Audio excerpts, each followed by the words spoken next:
여러분은 예수 그리스도가 여러분 인생의 주인이십니까? 여러분 마음에 예수 그리스도께서 주인 되셔서 여러분의 모든 삶을 이끌어 가시는 게 분명히 맞습니까? 주인이 된다는 말은 우리 인생의 주권을 주님께 드린다는 거고요.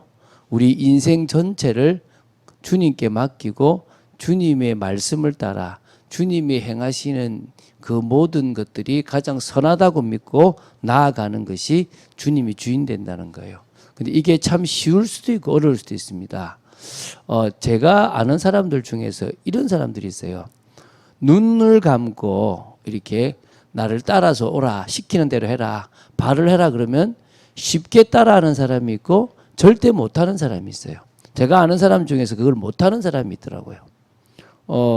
근데 아무래도 그런 것들을 좀 편하게 할 수 있는 사람, 누구한테 조금 맡길 수 있는 사람, 그분을 따라 나를 인도하는 사람을 따라서 서라면 서고 가라면 갈 수 있는 사람이 아무래도 조금 주님께 맡기기가 쉬울 수 있습니다. 왜?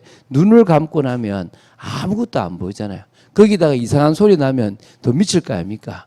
그런 상황 속에서 나를 인도하는 사람이 가장 나를 잘 인도할 거라 생각하고 앉으라면 앉고 서라면 서고 가라면 가고 또 높이 뛰라면 뛰면 되는 거잖아요. 그죠? 또 이렇게 눈 감고 뒤로 팍 누우라 그러면 누우면 돼요.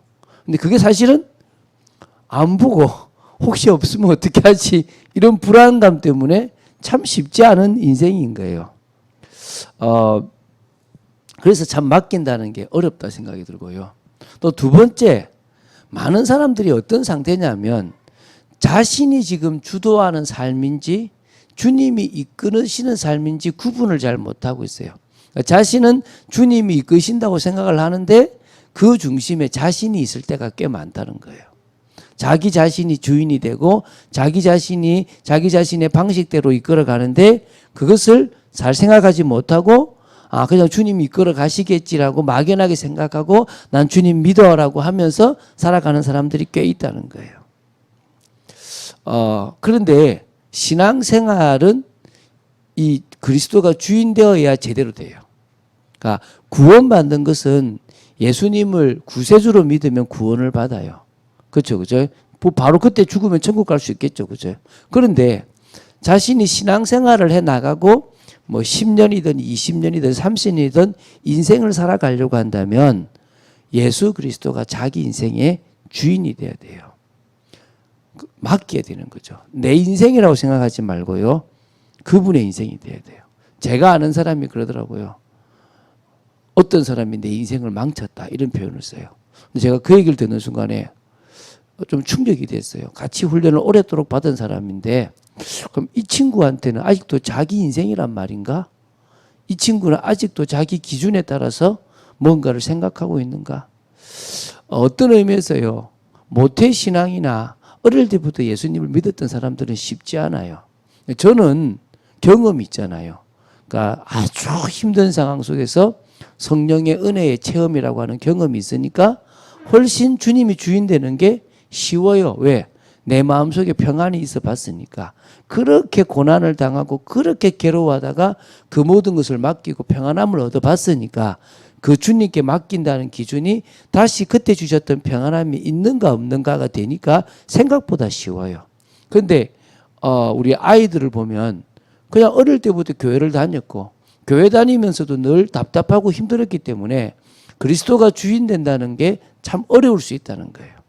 그러나 그리스도께서 주인 될 때부터 진짜 은혜를 주시기 시작하세요. 여러분이 그 은혜를 받게 되기 바랍니다. 그때부터 응답이라고 하는 문, 다시 말하면 이게 하나님이 열어가시는 거구나라고 하는 문들이 열려진다는 게 보여져요. 그리고 고난 속에 있고 환경은 하나도 바뀌지 않았는데도 내가 바뀌고 나니까 상관없다라는 기쁨과 감사가 나오게 되는 거예요. 그래서 여러분들이 예수 그리스도가 여러분의 주인이 되는 시간이 되기 바랍니다.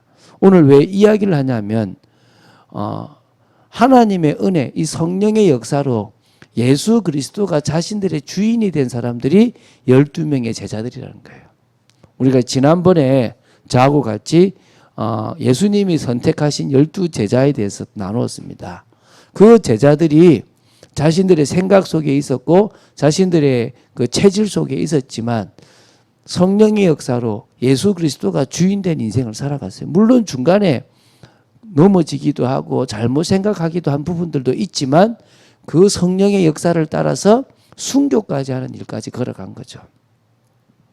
자, 그래서 오늘 그 예수님의 제자들, 성령의 역사로 변화된 제자들을 보겠는데요. 먼저 예수님은 약 3년 6개월인데요. 한 3년 동안 그들을 훈련시키신 부분이 나와요.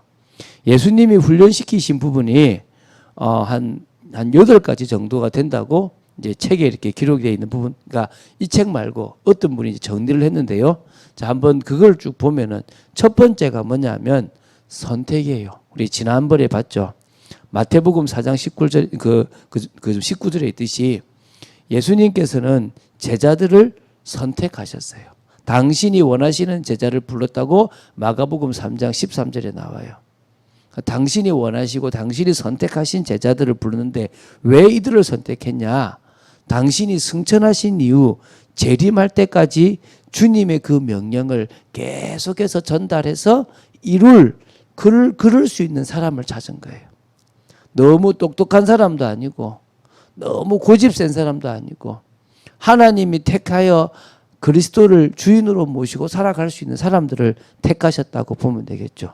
그리고 두 번째, 그 선택한 그들과 동거하셨어요. 동거. 이게 두 번째 동거. 동거라는 말은 함께 하신다는 거죠. 함께 하시는 게 은혜예요. 여러분, 아이는 엄마와 함께 있는 게 행복입니다. 우리 인간은 하나님과 함께 하는 것이 진정으로 은혜 속에 있기 때문에 행복입니다. 육신적인 것이 조금 없다고 하더라도 주님과 함께하는 삶이 진정으로 은혜이고 회복인 겁니다. 그래서 주님은 함께하는 그 비밀을 보여주셨어요. 그래서 예수님이 뭐라 하시냐면 내가 가는 것이 유익하다. 내가 가야만 보혜사 성령이 오는데 그들이 너희와 함께 있을 거다 그랬어요. 나와 함께 있는 것보다 더 큰 것을 함께 있게 할 것이고 나와 함께 있었던 그 은혜가 무엇인지를 알게 할 거다 이건 겁니다.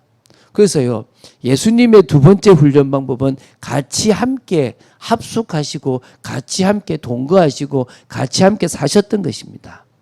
그런데 그러면서 세 번째는 뭐냐면 모범을 보여주신 거예요. 모범을. 제자들이 배워야 할 것을 주님께서 친히 몸소 실천하셨어요. 본을 보여주셨다는 거예요. 그래서 요한복음 13장 15절에 내가 너희에게 행한 것 같이 너희도 행하게 하여 본을 보였다라고. 예수님은 모범을 보여주신 거예요. 직접 병을 고치시는 모습, 직접 기도하시는 모습, 직접 인도받는 모든 모습들을 제자들에게 보여주셨다는 거예요. 그리고 네 번째는 순종입니다. 순종. 당신이 하나님의 말씀에 순종하셨듯이 제자들도 예수님의 명령에 순종하기를 바랬던 겁니다. 그런데 그 순종에는 뭐가 필요하냐면 전적 신뢰가 필요한 거예요. 이게 중요한 거거든요. 전적 신뢰.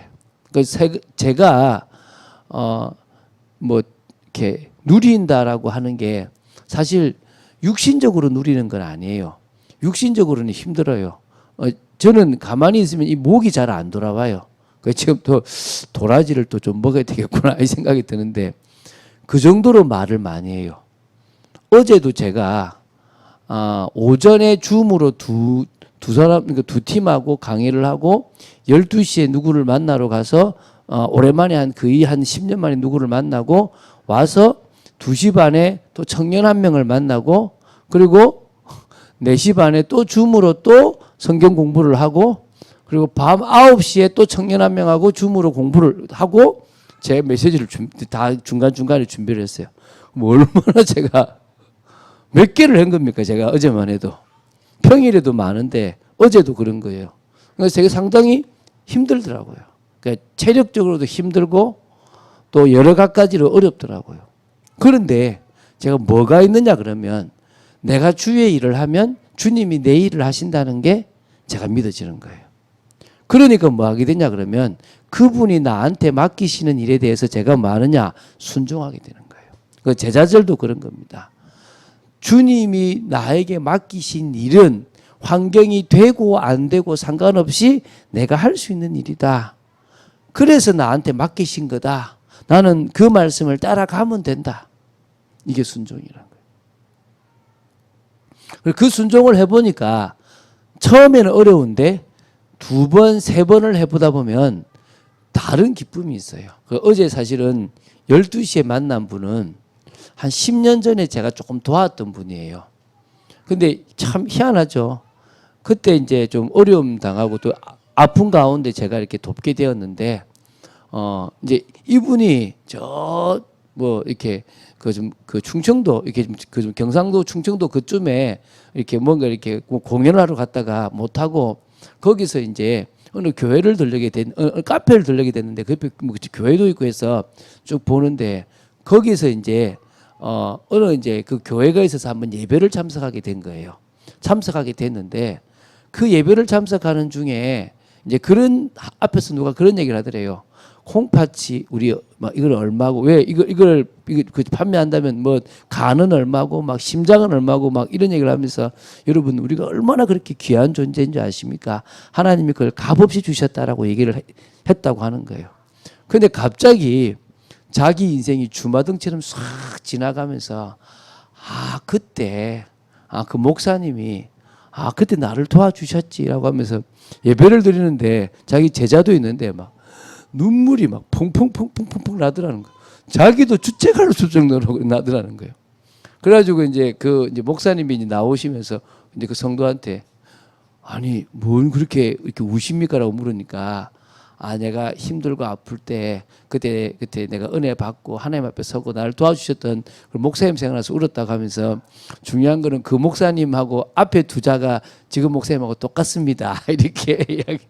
그분도 웃고 자기도 웃고 이제 그러면서 이제 새롭게 이제 조금 일을 시작하기 전에 내가 목사님한테 감사의 표시를 했나 이런 생각이 드니까 만나야 되겠다 생각이 들어가지고 저를 이제 어제 만났거든요. 그래서 계속 좀 만나기로 하고 아마 이제 오늘 제가 또 이 생방송 드리는 것도 보냈는데 아마 같이 보실 수도 있고요. 저는 뭘 느끼냐면 참 감사하더라고요. 어떨 때는 외면당하기도 하고 어떨 때는 또 오해받기도 하는데 지나고 나면 사람이 살아나져 있고 지나고 나면 그 하나님이 원하시는 열매들이 맺어져 있는 모습을 보면서 이게 내가 진정으로 누리는 나의 누림이구나. 이게 진정으로 내가 하나님의 은혜 속에 있는 거구나. 이런 게 깨달아지더라는 겁니다. 여러분도 그런 축복이 있게 되길 바랍니다. 그래서 순종한다고 생각하시면 됩니다. 5번째는요. 대임입니다. 위임. 우리는 주님을 대신하여 갑니다. 주님께서 가셔야 될 현장에 우리를 대신 보내셨습니다. 믿습니까? 바로 우리가 그분을 대신하여 임무를 맡고 위임받아서 가는 존재입니다. 6번째는 뭐냐면 분여입니다. 분여. 다시 말하면 주님께서 성령을 받으시라고 했는데 그 성령이 각 사람, 믿는 각 사람에게 똑같이 동일하게 역사하십니다. 그걸 뭐라 한다고요? 분여라 그러는 거예요. 분여. 이게 주님의 방법인 거예요. 주님이 3년 6개월 동안 같이 계시다가 이제 주님이 올라가시면서 제자들에게 성령이 오실 것이다. 그분이 오면 너희들은 그 성령의 역사와 같이 나와 함께 있는 것 같은 응답과 그 비밀을 누리게 될 것이다. 이게 분여라는 거예요. 그리고 이제 예수님은 지속적인 점검이라는 걸 생각하셨어요. 성공한 것은 왜 성공했는지, 실패한 것은 왜 실패한 건지, 제자들이 물을 때마다 하나하나 제대로 그 부분에 대해서 답을 주셨고, 너희들 속에 이런 불신앙이 있고, 너희들 속에 이런 잘못된 사상과 잘못된 확신들이 있다라고 계속적으로 지속적으로 점검해 주셨던 분이 주님이십니다. 그리고 마지막에 8번째가 뭐냐면 재생산입니다. 재생산. 열매를 맺기 위해서는 다시 너가 받은 은혜를 또 전하고 그 은혜를 받은 사람이 또 전하는 그런 제자를 삼고 계속 말씀을 증거하는 삶을 살아가는 거죠. 거기서 지금 그분들은 돌아가셨지만 그 복음이 흘러 우리한테까지 왔고 우리를 통해서 또 가고 있는 겁니다. 어디까지 갑니까? 땅 끝까지 갑니다.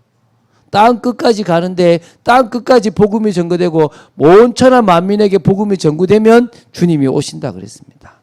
그런데요, 그렇게 3년 6개월 동안 훈련받았던 제자들의 모습은 어떠냐?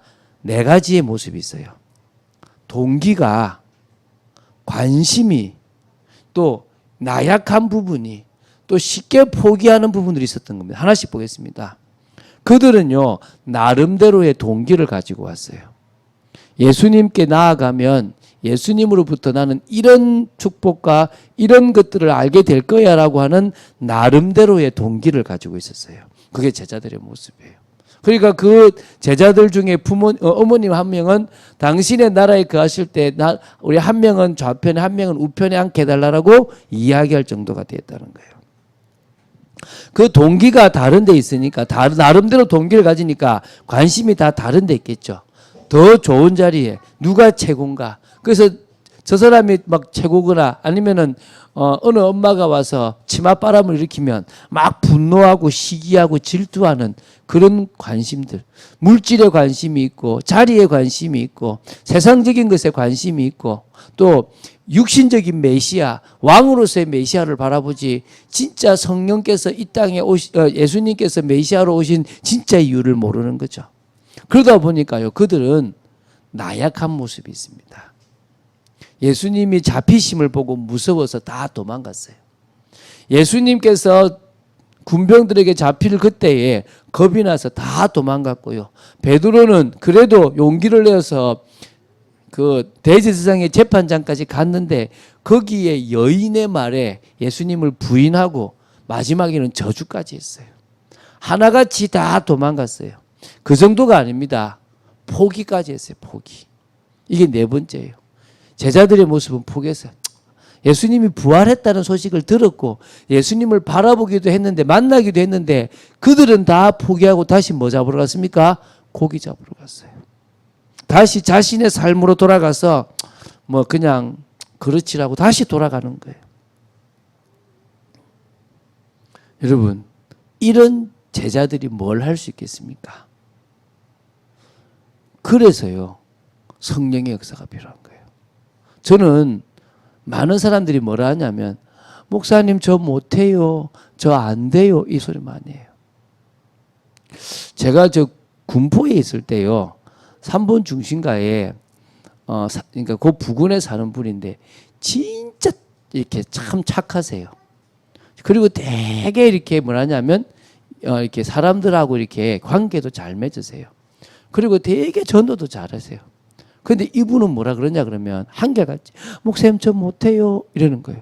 근데 알고 보니까 이분이 나이가 그때 한 60 몇 살인데 뭐라 하시냐면 이거 알고 보니까 어릴 때요, 참 아버지가 악한 거예요.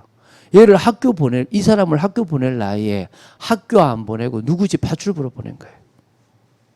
자기 딸을. 근데 애가 너무 똑똑하니까 그 주인이 그 아버지한테 얘 내가 학교 보낼 테니까 나한테 맡기라 그러니까 싫다고 다시 걔를 다른 데 파출부로 보낸 거예요. 그러니까 못 배웠던 거예요. 못 배웠던 거. 그러니까 이분은요, 책이 있으면 늘 받아오는 거예요. 그래가지고 늘 보는데 항상 누가 뭘 시키면 못해요, 안 돼요 이러는 거예요. 근데요, 제가 본 분들 중에서 진짜 똑똑해요. 진짜 사람과 관계 잘하고 진짜 예의 바르고. 그런데 다 못한다고 하니까 참 그래서 하나님 저분에게 어느 순간에는 성령의 역사를 한번 허락하여 주십시오. 자신이 가지고 있는 달란트가 얼마나 큰지 스스로가 알고 자신의 열등감을 넘어설 수 있도록 역사해달라고 기도했거든요. 뭐 어떻게 되는지 그 뒤로는 제가 나와서 잘 모르겠습니다. 여러분, 이렇게 3년 6개월 동안이나 같이 하면서 완전히 보여주셨던 제자들도 동기나 관심이나 나약한 모습이나 포기하는 모습들을 다 가지고 있었어요. 근데 그런 그들이요, 오늘 사도행전 2장의 이 역사로 변화가 일어난 거예요. 그게 지금 우리가 보고자 하는 거예요. 그렇게 연약하고 그렇게 무식해 보였던 그들이 바뀐 거예요. 그게 오늘 두 번째 대시입니다. 성령의 역사로 변화된 제자들이라는 거예요. 첫 번째, 그들은 부활하신 예수님을 만나고 깨닫게 됐어요. 이게 중요한 거예요. 요게 먼저 필요한 거죠. 십자가와 부활이 진정으로 기독교의 핵심이고 진정으로 예수님께서 메시아로서 이 땅에 오셔서 하셨던 일이구나를 깨닫게 된 거예요. 아, 우리 때문에 죽어야 되고 우리 때문에 부활해야 되는구나. 그래야만 하나님 나라가 이루어지는구나. 40일 동안 이 땅에 계시고 승천하시기 전에 부활하셔서 하나님 나라의 일을 이 모양 저 모양으로 이렇게 보여주시고 저렇게 보여주시면서 그들에게 깨닫게 하신 거예요. 하나님이 진정으로 원래 인간의 모습, 하나님과 함께 했던 그 하나님 나라의 모습을 제자들을 통해서 회복하시고 싶은 거예요. 그래서 예수님 뭐랬냐면 어디도 가지 말고 아무것도 하지 말고 딱 예루살렘에 머물러서 내가 너희들에게 약속했던 그 성령을 기다려라. 그 성령이 너에게 임하면 너희들의 인생이 바뀔 거다는 거예요. 그래서 마가의 다락방이라고 하는 그 집에 그 뒤층에 모여서요. 오직을 누린 거예요. 오직. 집중 기도를 한 거예요. 제가 지난주에 월요일에 어떤 장로님을 만났는데 그 장로님이 그러더라고요. 자기는 오직이 안 된다는 거예요. 그래서 제가 그랬어요. 뭔가 이렇게 피할 거나 조금 나름대로 조금 의지할 게 있고 뭔가 기댈 게 있으면 오직 되기 어렵습니다. 그리고 이게 전부다라고 답이 안 나고 여기다가 다른 유교식 기독교, 불교식 기독교, 샤머니즘적인 그런 기독교가 들어가 있으면 어렵습니다. 그래서 장로님 오직이 되기 위해서 이렇게 해보세요 하니까 알겠다 그러더라고요. 근데 이들은 이제 오직이 될 수 있는 거예요. 할 게 없어요. 이 기도 말고는 할 게 없고 주님이 약속하신 그 성령을 기다리는 것 외에는 할 게 없어요. 왜? 답이 났거든요. 아, 진짜 예수가 그리스도구나. 이 답이 났어요. 아, 예수님을 믿으면 누구든지 구원받고 회복될 수 있구나. 이걸 안 거예요. 두 번째, 하나님은 우리를 통해서 하나님 나라를 이루시기 원하시는 거구나. 빼앗겼던 하나님의 땅을 빼앗겼던 하나님의 백성을 찾아오시기 원하시는구나. 그래서 하나님께서 우리에게 성령 충만을 약속하셨고 성령 충만을 받으면 우리에게 능력이 생기는데 그 능력으로 우리 삶에 변화가 일어나서 그 증거를 가지고 땅끝까지 증인되게 하시는구나. 이걸 한 거예요. 이걸 붙잡은 거죠. 그리고 뭡니까?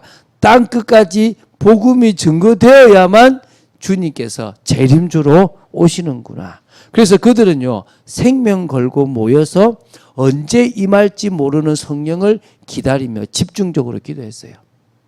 그런데 10일 만에, 기도한 지 10일 만에 성령이 그들에게 임했습니다. 그날이 바로 오순절 날입니다. 오순절의 역사로 말미암아 연약하고 나약하고 다른 동기에 그들이 변화되었다는 거예요. 그래서 제가 서론에 예수 그리스도가 주인 된다는 것에 대해서 여러분 생각을 하라는 거예요. 왜냐하면 주님은 인격적이신 분이에요. 여러분이 여러분의 마음을 열고 받아들이지 않으면, 여러분의 인생을 맡기지 않으면 주님은 가만히 계세요. 귀신은요, 여러분을 장악해서 여러분을 멋대로 해버립니다.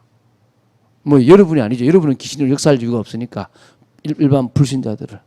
그런데 성령은요, 하나님의 자녀 속에 들어와 계셔도 진정으로 나의 가장 중요한 것을 맡기기 전에는 안 하시는 거예요. 여러분, 여러분의 자녀를 맡길 수 있어야 됩니다. 여러분의 가정을 맡길 수 있어야 됩니다. 저는 저의 아내를 맡겼습니다. 여러분은 여러분의 남편과 여러분의 아내를 맡기시기 바랍니다. 여러분의 학업의 문제도 맡기시기 바랍니다. 저는 저의 인생의 미래를 맡겼습니다. 저는 그분을 의지합니다. 그렇게 변화될 수 있는 거예요. 뭐가요? 성령이 그 속에 역사하시면. 초대교회는요, 사도행전 2장에 오늘 봤잖아요. 오순절 날에 바람 같은 하나님의 역사가 각 사람에게 임했습니다. 우리도 간절히 기도할 때 우리의 시간표가 아니라 당신의 때에 그렇게 역사하실 줄로 믿습니다. 그런데 희한하죠. 오순절 날을 지키기 위해서 많은 나라 사람들이 모였는데 그 나라 사람들이 방언을 하고 막 하나님의 나라 일을 각 나라 사람들을 말하는 걸 보고 모였어요. 왕왕 하는 소리 듣고 온 거죠. 와서 보니까 3,000명이 예수를 믿고 제자가 됐는데 그들이 나라가 15개 나라가 된 거예요. 그러면요, 그들이 자기 나라로 가면 그곳에서 이미 전도의 문이 열려버린 거예요. 그래서요, 바울이 로마로 가기 전에, 제자들이 로마로 가기 전에 이미 로마에서 온 나그네들이 여기서 은혜를 받고 가서 교회를 시작했던 거예요, 이미. 이런 일들이 막 일어난 거예요, 한마디로. 그런데 그 현장이 사람들이 궁금해서 막 쇠술이 취했나? 막 이거 무슨 일인가? 하나님의 역사인가? 할 그때에 하나님이 참 감사하게도요, 지혜를 주시고 눈을 열어서 이 상황이 어떤 상황인지를 베드로에게 알게 하신 거예요. 그게 바로 선지자 요엘에게 예언했던 그 예언인 거예요. 한마디로 지금이 말세가 아니라 성령이 역사하는 그때부터 이미 말세가 시작된 거예요. 말세에 남녀 여종에게 부어주시겠다고 하는 그 성령이 지금 임했다. 누구든지 주의 이름을 부르는 자는 구원을 받을 거다라고 선포해버린 거예요. 그때 뭡니까? 3,000명이 예수를 믿은 거예요. 3,000명이 제자로 선 거예요. 그리고 그때부터 날마다 성전에서 날마다 집에서 사도의 가르침을 받고 떡을 떼고 순전한 모임으로 기도하고 힘써 하나 되었어요. 계속 은혜를 나누니까 날마다 구원받는 사람을 더 하시는 거예요. 여러분, 사도행전 3장부터 28장까지는 사도들 전부가 했던 기록이 아닙니다. 베드로와 사도 바울 중심으로 있었던 역사들입니다. 그 외의 제자들은 대부분 다른 곳에서 또 다르게 역사를 일으켰는데요. 그것까지 다 기록한다면 기록 내용이 엄청나게 많겠죠. 사도들은요, 다 부족하고 연약했는데 성령의 역사로 달라졌어요. 여러분, 못하겠다고 생각되는 사람이 있으면 성령의 역사를 받기 위해서 기도를 시작하세요. 제가 어제 그 공무원 청년한테 그랬어요. 청년은 알 거 아니냐. 우리가 할 건 기도밖에 없다. 청년이 할 거는 기도밖에 없다. 뭘 한다고 해서 되냐. 우리는 씨를 뿌리고 우리는 물을 주지만 자라게 하신 이는 하나님이시다. 현장에서의 열매도 결국은 내가 복음 전하지만 기도해야만 되는 거고, 내 삶의 변화도 기도해야만 되는 거다. 기도 말고 다른 거 있냐? 그러면 기도의 자리로 나와라. 그게 지금 형제가 할 일이다. 맞습니까? 여러분, 기도하세요. 기도 말고 하나님의 능력이 나타날 수는 없습니다. 얼마만큼 기도하면 되느냐? 주님이 인정하실 만큼 기도하면 돼요. 뭐 얼마만큼 하면 인정하느냐? 내 속에 아직도 내려놓지 못한 것, 맡기지 못한 것들이 있는 것들이 보여지고 그것이 지금 문제구나가 고백되어지고 주님께 맡긴다 하면 돼요. 어제 만난 분도요, 이 백혈구 수치가 제로까지 갔어요. 여러분, 백혈구 수치가 제로가 되면 어떤 일이 벌어지는지 제가 어제 처음 들었어요. 이 여기가요, 뽀글뽀글뽀글 이렇게 뭐가 난대요. 진짜 이게 막 부패하는 냄새가 날 것 같이, 눈도 멀고요. 이게 온도가 올라가는데 마디마디가 다 이렇게 막 끊어지고 이렇게 막 아프더래요. 근데 진짜 죽겠더래요. 그래서 하나님, 나를 살려주십시오. 하나님 아니면 안 된다고 항복을 한 거죠. 진짜 기도한 거죠. 수치가 500이 된 거예요. 1500인가가 돼야 아마 수치가 되는데 500이 언제 되겠나 싶은데요. 올라가기 시작하는데요, 이 피부가요, 그렇게 아픈 것보다 더 힘든 게 간지러운 거예요. 이 피부가 간지러운데 이걸 못 긁게 하려고 손을 묶어 놓은 거예요. 너무 미치게 돼. 진짜 정말 죽었으면 좋겠더래요. 근데 백혈구 수치가 올라가는데 이게 다 사라지더래요. 안 보이던 눈도 돌아오더래요. 이분은 뭘 체험했냐? 성령의 역사를 체험한 거예요.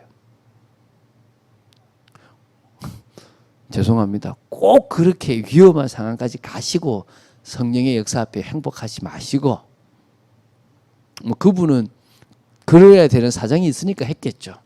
여러분은 어떻게 하시면 됩니까? 지금 가장 좋을 때, 지금 가장 이럴 때 하나님이 원하시는 가장 큰 은혜를 받으시면 됩니다. 그리고 진짜 주님 앞에 기도하셔서요, 성령의 역사를 체험하시기 바랍니다. 좀 시간이 많이 지났는데요. 자, 우리 성령의 역사 속으로 들어갈 성도가 됩시다. 성령의 역사 속으로 들어가 하나님의 역사를 체험할 성도들이 됩시다. 성령의 역사를 체험해야만 참 변화의 축복이 있습니다. 여러분, 아직도 과거의 각인, 체질, 배경, 불만이 있습니까? 여러분, 저는 어제도 우리 큰딸이 좀 화를 냈는데, 저는 제 거를 건드리는 걸 되게 싫어해요. 우리 딸이 어제 위에 있는 뭐 벌레를 잡다가 이렇게 잡시 미끌려 이렇게 하면서 제 노트북하고 이렇게 막 다 건드렸어요. 막 갑자기 화가 확 나더라고요. 아, 이러면 안 되는데 이러면서. 그거 말고도 저는요, 막 이렇게 못 내려놓은 것들이 아직도 사실 많아요. 여러 갖가지 있어요. 그래서 이게 계속 맡기고 계속 내려놓고 계속 하나님 앞에 드립니다. 왜? 아니면요, 자꾸 제 모습이 올라오더라고요. 그래서 제 각인, 체질, 배경, 뿌리 모든 것들을 다 바꾸는 확실한 방법이 성령 충만입니다. 그리고요, 진짜 하나님의 능력을 딱 한 번 체험해야 믿음의 사람으로 바뀌어요. 저는 돈을 맡기거든요. 저는 우리 자식들을 맡기고 가족을 맡겨요. 저는 제 인생을 맡겨요. 여러분, 우리가 목욕탕에 가도 귀중품은 주인에게 맡기잖아요. 우리가 중요한 거를 하나님께 맡길 수 있어야 되거든요. 그 맡김이 딱 한 번 능력의 그 체험이 있고 나니까 더 되어지기 쉽더라는 겁니다. 여러분에게 성령의 역사로 말미암아 하나님이 여러분 삶에 역사하신 걸 체험하게 되기 바랍니다. 제가 어떤 사람한테 그랬어요. 당신 이 망해봤자 요거 아니냐? 얼마 안 되니까 한번 해봐라. 큰 거 망하려면 어려운데 이거는 망해도 될 거 아니냐? 이럴 때 진짜 한번 제대로 한번 믿고 가봐라. 여러분, 한번 맡겨보시기 바랍니다. 성령이 역사할 때요, 치유가 일어나요. 무능력도 치유되고 불신앙도 치유되고 상처도 치유되고. 우리 아이들은 아빠는 아직 치유 안 된 것처럼 보일 수 있을 겁니다. 왜냐하면 제가 아이들한테 화를 많이 내거든요. 그런데요, 과거의 저를 아는 사람은 야, 쟤 진짜 많이 바뀌었네 그럴 거예요. 왜? 제가 정말 많이 바뀌었거든요. 저는 진짜 하나도 안 지려고 했다니까요. 그게요, 성령의 역사 속에서 치유돼요. 우리 그분이 사람을 치유하고 또 사람에게 위로를 주는 일을 하려고 해요. 그래서 그 부분 놓고 제가 이제 그분하고 계속 기도하자고 얘기했거든요. 자, 두 번째, 성령의 역사로 풍성한 하나님 자녀의 삶이 되어지시기 바랍니다. 눈에 보이지 않지만 하나님 자녀에게 신분과 권세를 허락하셨습니다. 그걸 우리 걸로 누립시다. 눈에 보이는 축복 생각하지 말고요, 눈에 보이지 않는 것부터 누리시기 바랍니다. 성령의 역사와 눈에 보이지 않는 천사를 또 흑암을 꺾는 이런 하늘 배경에 대해서 여러분들이 누려보시기 바랍니다. 분명히 힘든 시간도 있고 고난의 시간도 분명히 있을 것이지만 여러분이 불신자들의 인정을 받을 만큼 풍성한 열매를 맺게 될 것입니다. 그래서 세 번째는요, 성령의 역사로 계속 오래 이야기하잖아요. 열매를 맺어가는 겁니다. 이게 지금 성령의 역사 속으로 들어가야만 되어지는 거예요. 일단은 9가지 성령의 열매를 맺어야 되겠죠. 사랑, 희락, 화평, 오래 참음, 자비, 양성, 충성, 온유, 절제. 제가 요새요, 진짜 변한 것 같아요. 근데 이게 변한 건지 보이는 건지 뭔지 제가 조금씩 구분되는데요. 뭐냐면 요새 사람들이 미쳐가요. 여러분, 차 타고 가다가 차 시비 걸지 마세요. 요새 나와가지고요, 칼로 찌르고 갈 수도 있어요. 여러분 그냥 쾅 박을 수도 있어요. 요새는요 어떤 시대인지 몰라요. 그 제가 요새 보면서요, 나라도 사랑을 실천하자. 나라도 저 사람들을 위로하자. 나라도 저 사람들에게 조금이나마 수고한다, 괜찮다라고 말하자. 이런 마음이 생기는 거예요. 저는 엘리베이터 타고 내려오다가 우리 아파트 청소하는 사람 있으면요, 꼭 수고하십니다 인사해요. 그 외에도요, 제가 물품을 바꿀 일이 있어도 옛날에는요 싸움닭처럼 싸우는데 요새는 미안한데 요렇게 했으면 좋겠다라고 이렇게 정중하게 하게 돼요. 그 제가 참 많이 바뀌어가. 물론 아직도 안 바뀐 것도 있는데 그런 식으로도 바뀌어가는 거예요. 이게 배려가 되어져 가고 있구나. 그러니까 삶의 형통함, 환경과 관계없이 오는 기쁨, 예비된 영혼을 살리는 열매, 또 내 삶에 조금씩 영역들을 펼쳐나가는 것들이 있는 거예요. 자, 메시지를 마치겠습니다. 여러분, 담대함이 있습니까? 어제 그분이 그러더라고요. 이제 목사님을 뵈는데 키는 작은데 아주 비전이 크다는 걸 본 거예요. 그러니까 제가 키가 작죠. 그러니까 그분이 하는 얘기가, 아니 키가 작은 게 아니라 비전을 너무 크게 봤는데 그래도 저렇게 이렇게 왜소하신데도 진짜 비전이 크구나를 봤다는 거. 제가 키가 작죠. 제가 웃으면서 얘기했거든요. 근데 제가 뭘 느끼냐 그러면 믿음의 사람들을 보는데요, 하나같이 특징이 담대함이 생기는 거예요. 어디에 가 있든지 뭘 하든지 주님이 맡기셨으면 된다라는 생각을 그분들이 가지고 있더라는 거예요. 그리고 두 번째는 상관없다라는 생각들이 더 되어져 가는 거예요. 저는 어떨 때는 그랬습니다. 조금 더 잘할 수 있는 사람들에게는 높은 기준의 잣대를 가지고 해요. 사실은 제가 우리 최숙 사모님한테 그렇게 높은 잣대를 이렇게 안 되려고, 왜냐하면 평신도니까 했는데 너무 잘해가지고 손댈 게 없구나 이 생각이 들었어요. 근데 이제 저는 뭐가 있냐 그러면 진짜 믿는 사람한테는 어떨 때는 진짜 욕을 많이 해요. 왜? 저는 그렇게 같이 만들어 가려고 하기 때문에 그렇거든요. 그래서 우리 요새 김두영 집사님 저한테 요구사항 받는다고 힘들 때도 아마 있을 겁니다. 왜? 제가 그렇게 그걸 할 때가 있으니까. 왜? 이제는 더 은혜 속으로 들어가야 될 때고, 이제는 나를 넘어서야 될 때라고 생각이 되니까. 우리 각자가 지금 이 인터넷으로 말씀을 보는 모든 사람들이, 또 우리 정말 교육자는 교육자답고 중직자는 중직자답고 성도는 성도다운 그런 부분들로 담대함과 또 상관없다, 이런 마음들이 생기게 되기를 주 예수 그리스도 이름으로 축원드립니다. 주는 그리스도시요 살아계신 하나님의 아들이심을 고백합니다. 말씀 따라가는 축복 속에 저희들이 있기를 간절히 소원하고 믿음의 삶을 살아가기 원합니다. 제자들에게 성령의 역사하셔서 그들이 사도행전의 걸음을 끝까지 걸어가며 순교까지 이루었던 것처럼 저희들이 그분들처럼 성령의 역사 속으로 깊이 들어가는 은혜와 응답이 있기를 간절히 소원합니다. 역사하여 주시옵소서. 주 예수 그리스도 이름으로 기도드립니다. 아멘.